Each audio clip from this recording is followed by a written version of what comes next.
I got access to $40,000 in 3 months without working a single extra hour. That same 3 months, I would have maybe saved $6,000 working on the scaffold. And that's if I didn't spend a single dollar on anything else. And that gap, 40K versus 6K, same time, same person, is the difference between understanding leverage and not understanding it.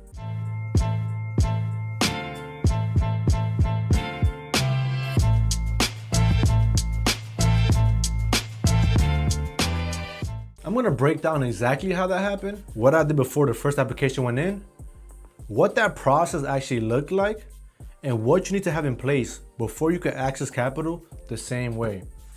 Let me give you the full picture of where I was before any of this. I grew up in Bushwick, Brooklyn, New York.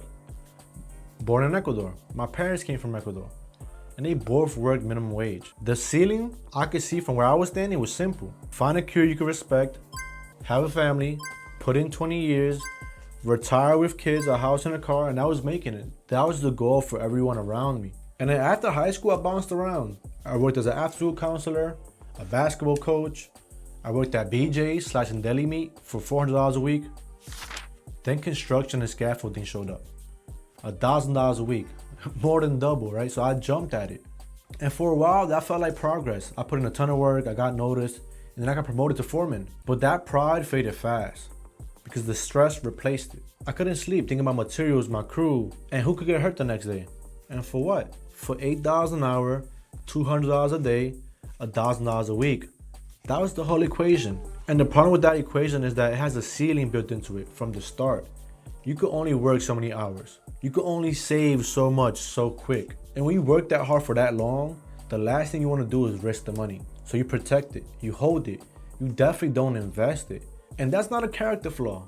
That's what happens when your only relationship with money is earning it slowly with your body, trading time for money. And so the idea of going to a bank and getting access to capital that wasn't mine, capital that I hadn't worked for, capital at 0%, it felt like something that existed for a different kind of person.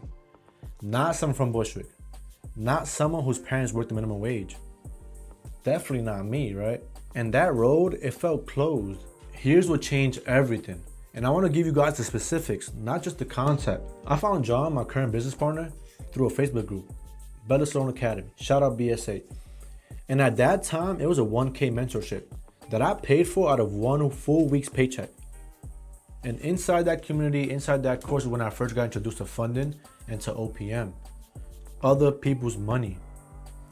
Introduced to the idea that banks are not gatekeepers. They are business partners. That credit is not dangerous. It's a tool.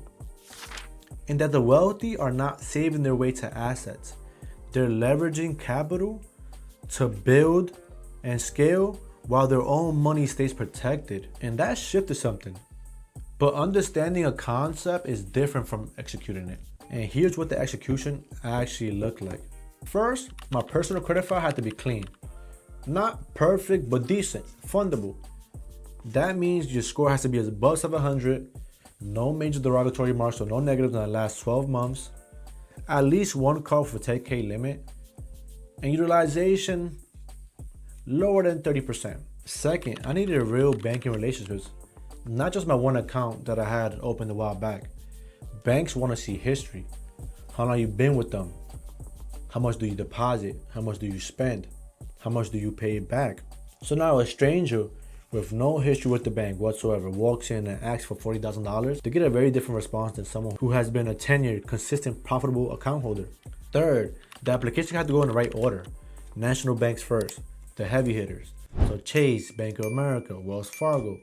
These banks offer the highest limits, and some of them, especially Chase, right, they want to be first.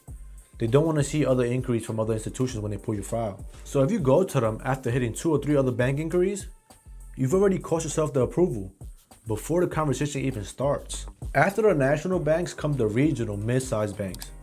After that comes the local, smaller credit unions. And between each round, the inquiries come off the report.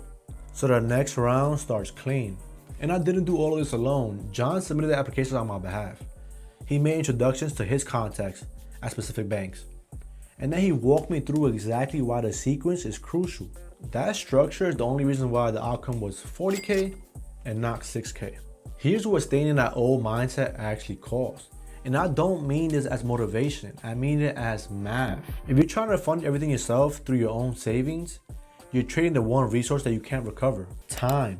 We don't know how much of it we have, we can't buy more of it, and if the goal is to stop exchanging hours for dollars, doing it through your own savings takes 20, 30, maybe even 40 years.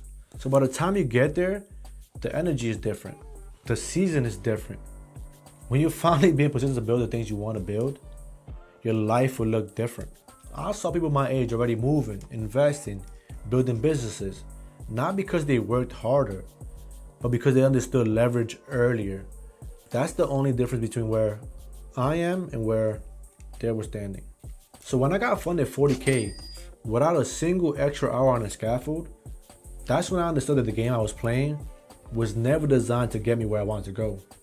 And definitely not in a reasonable amount of time. Not with the life I wanted to build for my son. Credit, OPM, and leverage made the move possible. The sequence and preparation made the outcome real. And the time that I save is the part that nobody puts a number on. But it's really the most expensive thing in the entire equation. So you don't need your own money to start. You need to understand how to position yourself. You need the right sequence before you submit a single application. And you need to know how you're gonna use the bank's money to make more money. Hope you guys enjoyed my first video. Welcome to my channel. Hit that like and subscribe button. And then check that link in the description for your free funding roadmap so you can see exactly what you qualify for right now.